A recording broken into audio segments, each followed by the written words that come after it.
बिस्मिल्लाहिर्रहमानिर्रहीम। अस्सलाम वालेकुम डियर स्टूडेंट्स, आज के लेक्चर में भी हम बोर्ड के पेपर्स में बार बार आने वाले सवालात की तैयारी करेंगे, जिसमें मोस्ट इम्पोर्टेंट एक क्वेश्चन जो बार बार एग्जाम्स में पूछा जाता है हमारे सामने है सॉल्व बाय फैक्टराइजेशन।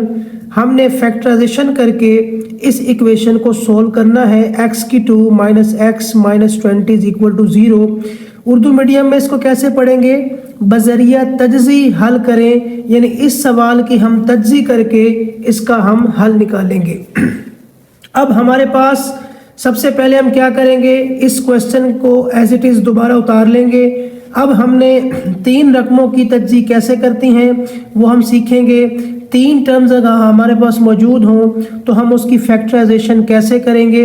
तो उसका ये तरीका होता है डियर स्टूडेंट्स कि जब आपके सामने 3 टर्म्स हों और आपने उसके फैक्टर बनाने हो, फैक्टराइजेशन करनी हो, तो उसके लिए आप दरमियान वाले टर्म यानी मिडल वाले टर्म को तोड़ते हैं और इसको 2 हिस्सों में डिवाइड करते हैं। अब उसका तरीकाकार क्या होता है? सबसे पहले जो पहली टर्म होगी इसके कोफिशिएंट को लास्ट वाली वैल्यू के साथ मल्टीप्लाई करेंगे। अब पहली टर्म जो है इसका जो कोफिशिएंट होगा वो 1 होगा। इस 1 को हम मल्टीप्लाई करेंगे लास्ट वाली वैल्यू के साथ, यानी 20 को 1 से मल्टीप्लाई करेंगे तो 21 आ जाएगा हमारे पास। अब हम इस 20 की मज़ीद फैक्टराइजेशन करेंगे, इसके दो फैक्टर्स फाइंड करेंगे डिफरेंट, और ऐसे फैक्टर फाइंड करने की कोशिश करेंगे जिनको प्लस माइनस करने से दरमियान वाला जो कोफिशिएंट होगा टर्म का, दरमियान वाली टर्म का जो कोफिशिएंट है यहाँ पर 1 है, उन फैक्टर्स को प्लस या माइनस करने से हमारे पास 1 आ जाए। तो सबसे पहले जब हम इस 20 की फैक्टराइजेशन करेंगे तो सबसे पहले हम इसके ऊपर जो टेबल पढ़ेंगे, 1 जो है वो सब पे डिविजिबल होता है। 1 के टेबल में 20 मौजूद है तो 1 का टेबल हम 20 तक पढ़ेंगे तो हमारे पास 20 आएगा। यानी हमने पहले टर्म को लास्ट वाले टर्म के साथ सबसे पहले मल्टीप्लाई करना है। जो भी हमारा रिजल्ट आएगा इस रिजल्ट के ऊपर हम वो टेबल्स पढ़ेंगे जिनके अंदर 20 मौजूद होगा। तो 1 का टेबल 20 तक पढ़ते हैं तो 20 आ जाएगा। 2 का टेबल जब हम पढ़ेंगे तो वो हमें 10 तक पढ़ना पड़ेगा, उसके बाद हमें 20 आएगा, हमारे पास 20 आएगा। इसी तरीके से 3 के टेबल के अंदर जो है वो 20 नहीं आता। 4 का टेबल में 20 आता है तो 4 का टेबल हम 5 तक पढ़ेंगे तो इसके अंदर जो है वो 20 आ जाएगा। अब हमारे पास ये 3 पेयर्स मौजूद है, हमने ये देखना है कि इन 3 पेयर्स में से किस पेयर को हम प्लस या माइनस करेंगे तो हमारे पास ये दरमियान वाला रिजल्ट यानी हमारे पास 1 आ जाएगा। तो 20 और 1 को अगर आप प्लस कर लें या माइनस कर लें 1 नहीं आएगा। 10 और 2 को प्लस करने से या माइनस करने से भी 1 नहीं मिलेगा। अलबत्ता 5 और 4 इन 2 टर्म्स को अगर आप प्लस या माइनस करेंगे तो माइनस करने से आपको दरमियान वाली टर्म मिल जाएगी। तो यहाँ से हमारा ये जो पेयर है 4 और 5 का, ये पेयर हमारा सेलेक्ट हो जाएगा। तो हम यहाँ पे लिख देंगे 4 और 5। अब हमारे पास इन 2 नंबर्स को माइनस करने से 1 आ जाएगा। तो अब सबसे पहले क्योंकि हमने इनको इस तरह सिंप्लीफाई करना है कि हमें 1x चाहिए, तो सबसे पहले हम यहाँ देखेंगे कि वेरिएबल कौन सा मौजूद है। वेरिएबल यहाँ पे x है, तो सबसे पहले आप इन दोनों टर्म्स के साथ x लगा देंगे, 4x और 5x बन जाएगा। अब उसके बाद इन दोनों नंबर्स के साथ हम लोग साइन लगाएंगे कि इन दोनों के साथ साइन कौन से आएंगे। उसके लिए आपने दरमियान वाले टर्म को देखना है। दरमियान वाले टर्म के जो साइन है वो माइनस है, तो माइनस आपने इन दोनों टर्म्स में से बड़ी वैल्यू के साथ माइनस उतार देना है। यानी सबसे पहले आपने इन दोनों में से बड़ी टर्म देखनी है। जो बड़ी टर्म 5 है इसके साथ वही साइन आएगा जो यहाँ पे दरमियान वाले टर्म के साथ साइन पड़ा है। अब हमने क्योंकि इन दोनों को माइनस करना है तभी हमें मिलेगा यहाँ पे 1, तो माइनस तभी होंगे ये दोनों वैल्यूज, तभी माइनस होंगी जब इनके साइन चेंज होंगे। तो लिहाजा 4 को हम कर देंगे प्लस का। अब प्लस का 4x और माइनस का 5x इन दोनों को सॉल्व करेंगे तो हमारे पास मिडल टर्म यानी दरमियान वाली वैल्यू आ जाएगी माइनस का 1x। तो लिहाजा हम इसको कैसे लिखेंगे? पहली टर्म एज इट इज़ दोबारा आ जाएगी, माइनस 1x के 2 हिस्से कर देंगे और उसकी जगह पर हम लिखेंगे प्लस का 4x माइनस का 5x एंड -20 जो है वो एज इट इज़ दोबारा लिख लेंगे इज इक्वल टू 0। अब हमारे पास पहले 3 टर्म्स थी, अब 4 टर्म्स आ चुकी हैं। जब हमारे पास 4 टर्म्स होती हैं तो हम 2-2 टर्म्स में से कॉमन ढूंढते हैं। अब पहली 2 टर्म्स के अंदर जो कॉमन है वो x आ रहा है, तो x से हम x को कट करेंगे तो एक x बच जाएगा यहाँ से, प्लस यहाँ से x से यहाँ इस x को हम जब कट करेंगे, x से जब ये x कट होगा तो यहाँ से आ जाएगा 4। अब दरमियान में साइन माइनस का है तो आप माइनस का ही साइन उतारेंगे, दरमियान में यहाँ पर प्लस का साइन हो तो आपने प्लस का साइन उतारना है। अब ये जो माइनस है ये आगे वाले इस साइन को चेंज कर देगा। अगर यहाँ पर प्लस उतरेगा तो यहाँ से दरमियान वाला साइन चेंज नहीं होगा। अब क्योंकि माइनस उतरा है ये माइनस इस माइनस को चेंज कर देगा। अब आखिरी 2 टर्म्स में 5 कॉमन आ रहा है, 5 का टेबल दोनों पर जा रहा है तो 5 कॉमन लेंगे, 5 से 5 कैंसिल होगा तो यहाँ से बच जाएगा x, माइनस इस माइनस को चेंज करके प्लस कर देगा। 5 का टेबल 20 तक पढ़ेंगे तो ये 4 पर आएगा, 5 4 20 इज इक्वल टू 0। अब हमारे पास पहले 4 टर्म्स थी, 4 टर्म्स के बाद ये 2 टर्म्स आ चुकी हैं। इन दोनों टर्म्स में x+4 कॉमन है, x+4 हम एक मरतबा दोबारा कॉमन ले लेंगे तो पीछे हमारे पास रह जाएगा x-5। तो इस तरीके से इन 3 टर्म्स की फैक्टराइजेशन हो चुकी है और हमारे पास 2 फैक्टर्स आ चुके हैं। अब दोनों फैक्टर्स का प्रोडक्ट क्योंकि 0 के इक्वल है तो इसका मतलब ये हुआ कि या तो फिर इधर या तो फिर x+4 जो है वो 0 के इक्वल है या फिर x- जो 5 है वो 0 के इक्वल है। तो अब प्लस का 4 वहाँ जाकर क्या हो जाएगा, -4 हो जाएगा और इधर से माइनस का 5 वहाँ जाकर प्लस का 5 हो जाएगा। तो इस तरीके से हमारे पास x के सॉल्यूशंस आ गए हैं। तो उसके बाद हमने सॉल्यूशन सेट भी बनाना है, तो सॉल्यूशन सेट हमारे पास आ जाएगा -4 और 5।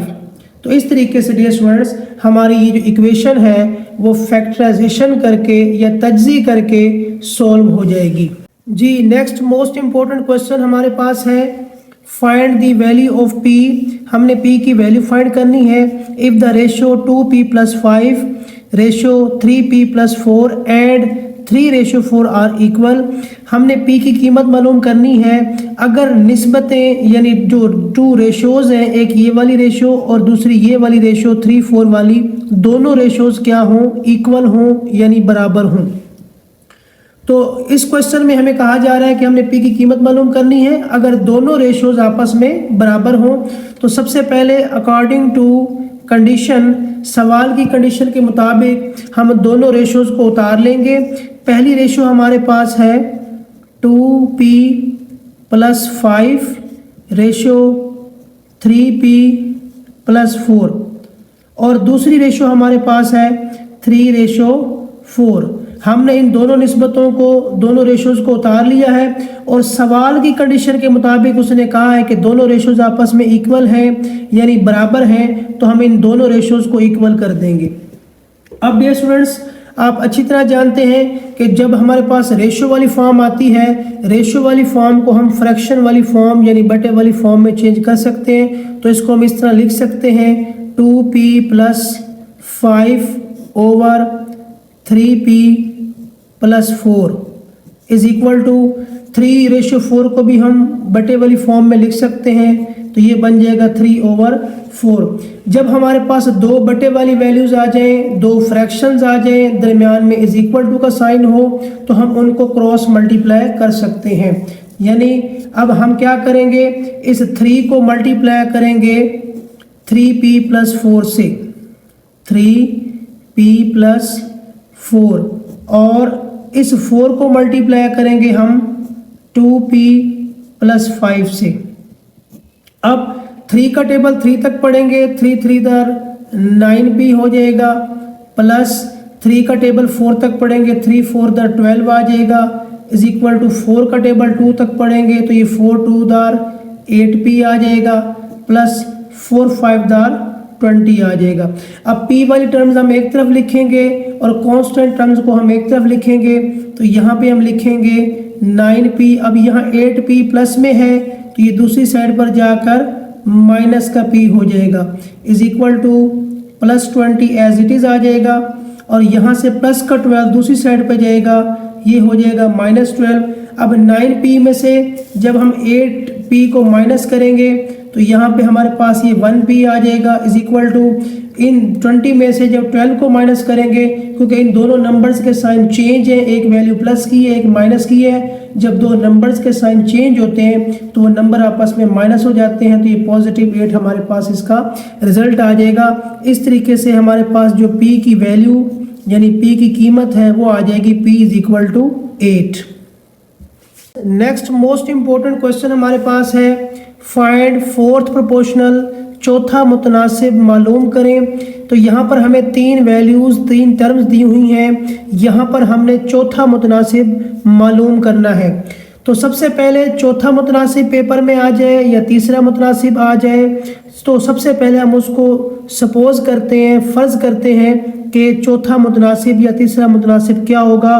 तो यहाँ पर भी हम सबसे पहले लिखेंगे let fourth proportional, let fourth proportional,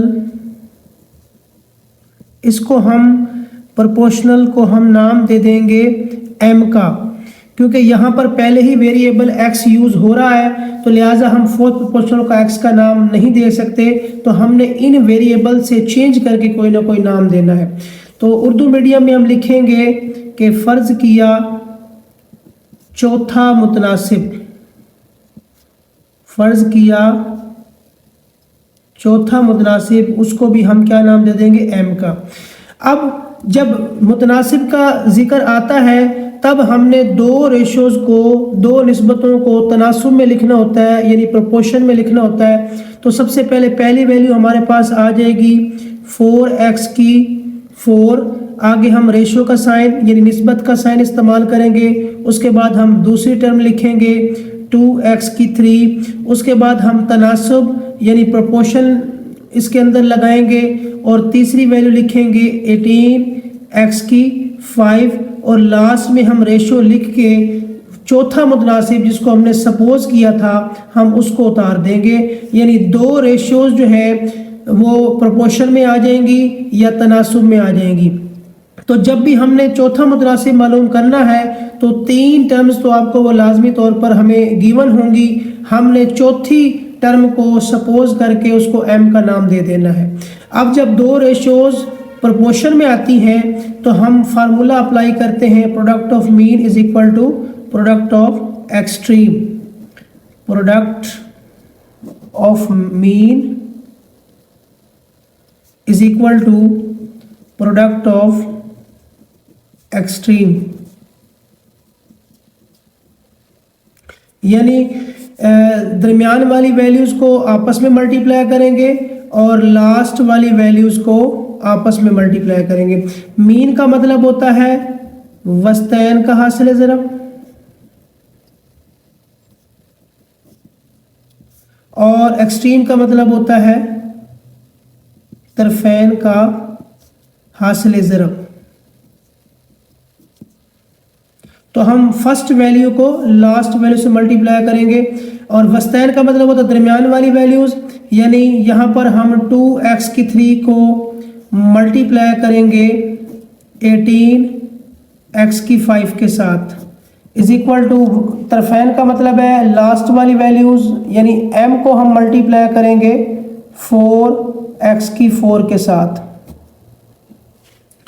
अब डियर स्टूडेंट्स हम इनको मल्टीप्लाई करेंगे, 18 को 2 से मल्टीप्लाई करेंगे तो ये कितना हो जाएगा 36, x की 3 जब x की 5 से मल्टीप्लाई हो जाएगा तो ये हो जाएगा x की 8 इज इक्वल टू m, और 4x की 4 एज इट इज़ दोबारा लिख लेंगे हम।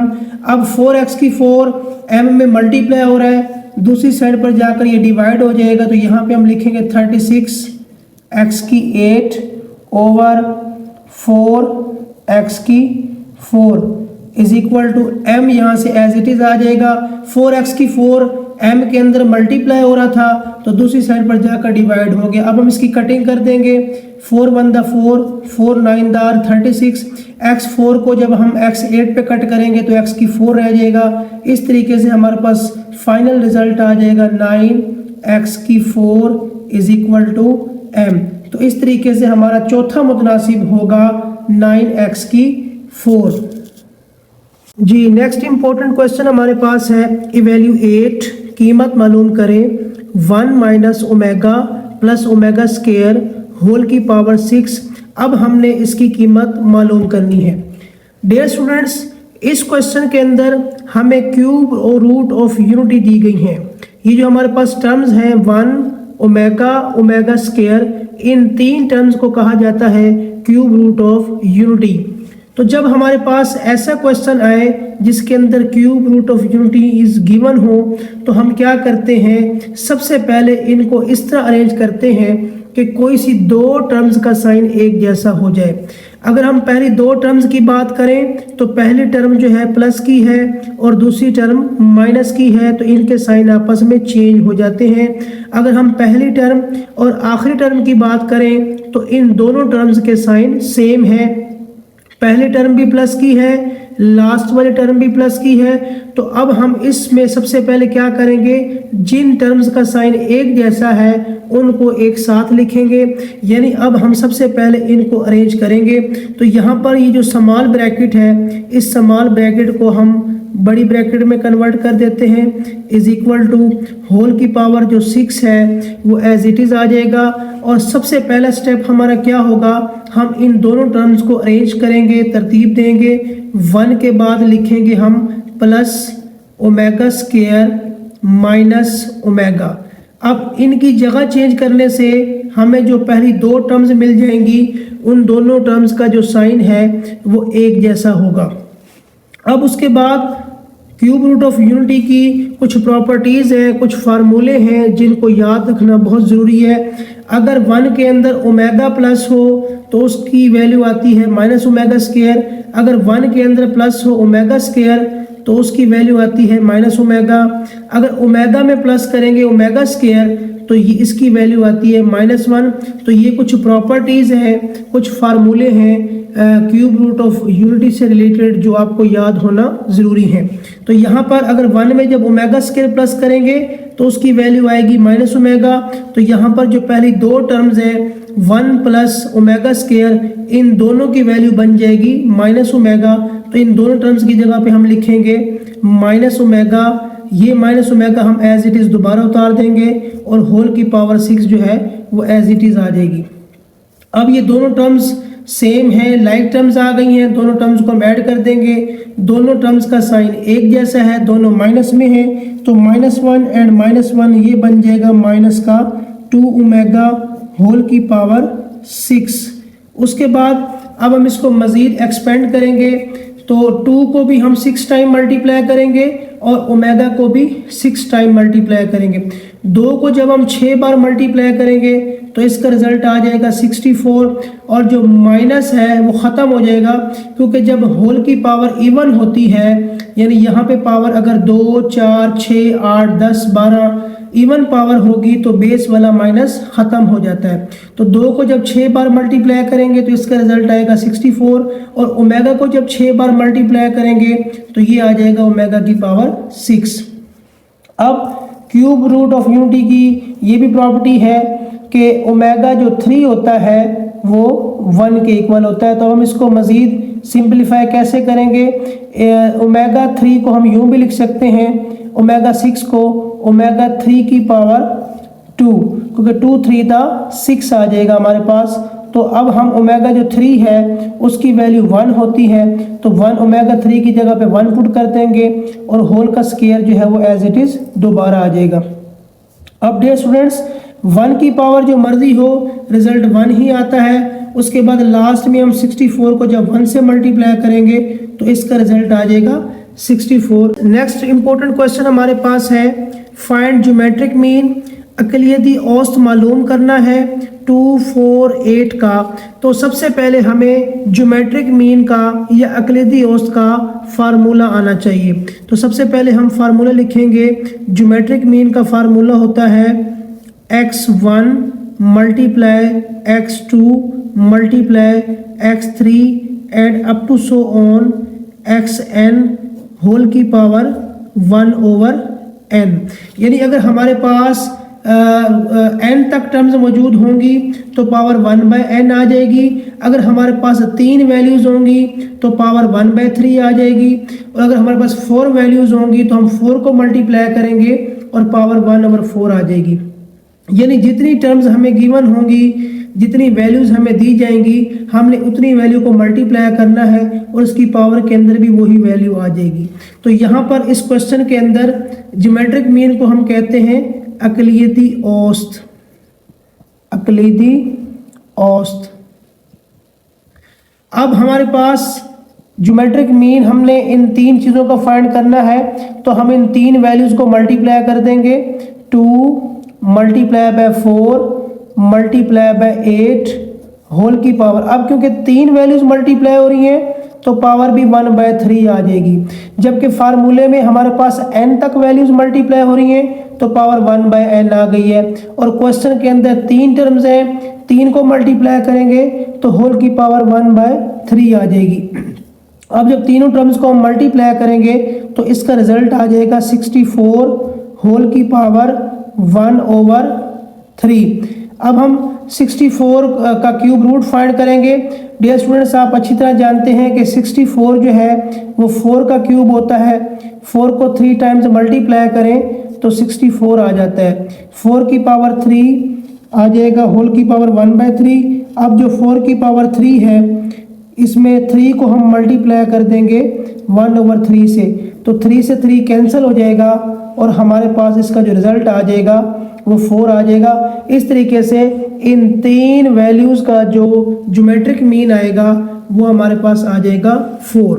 नेक्स्ट इंपॉर्टेंट क्वेश्चन हमारे पास है इवेल्यूएट।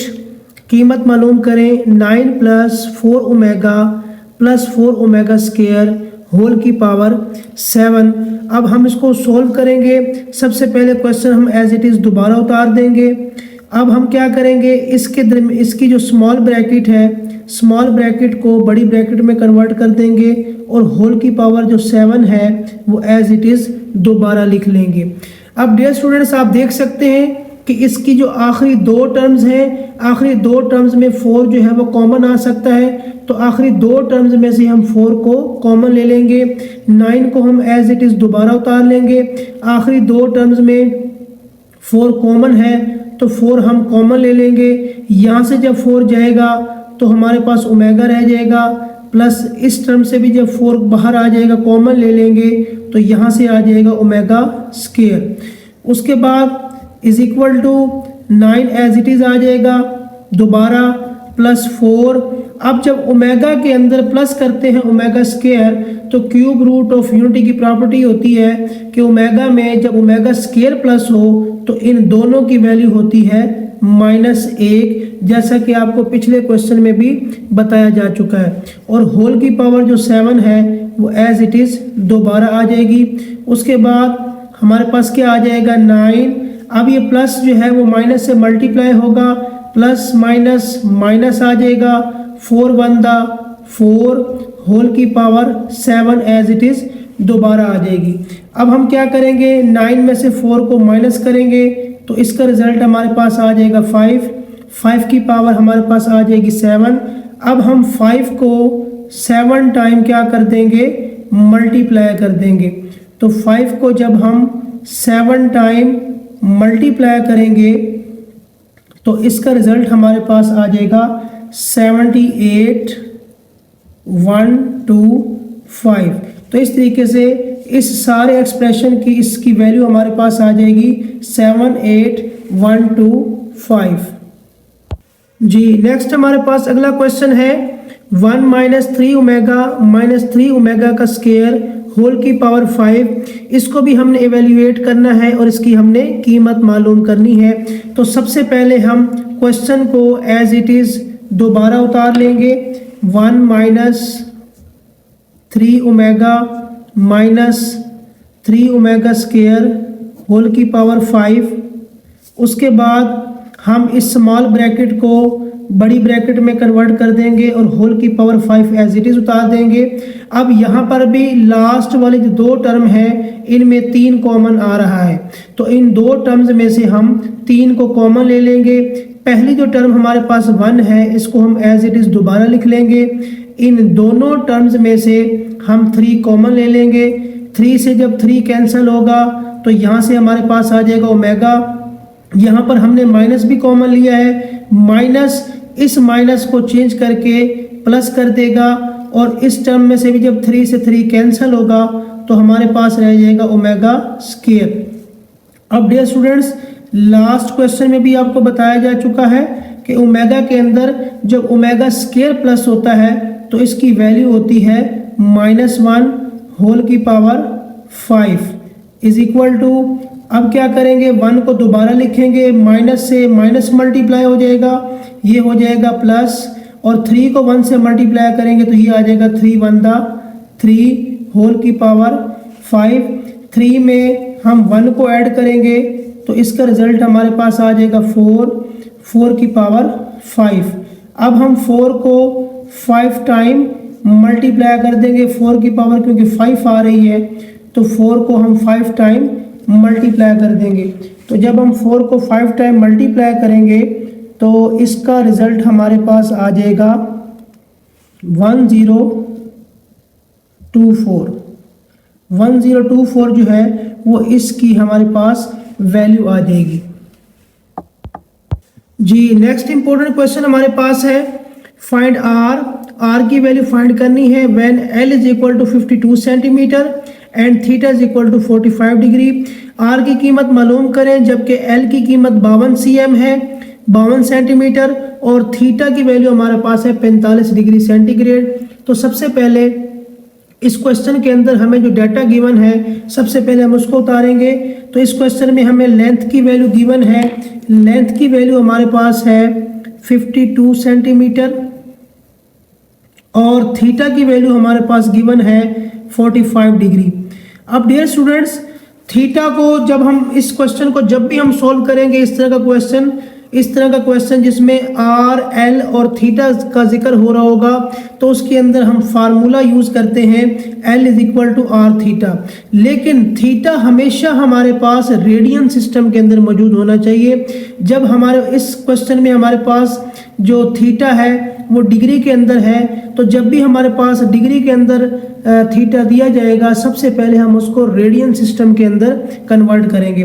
तो उसका क्या तरीका होता है, 45 डिग्री को हम मल्टीप्लाई करवा देंगे पाई ओवर 180 के साथ।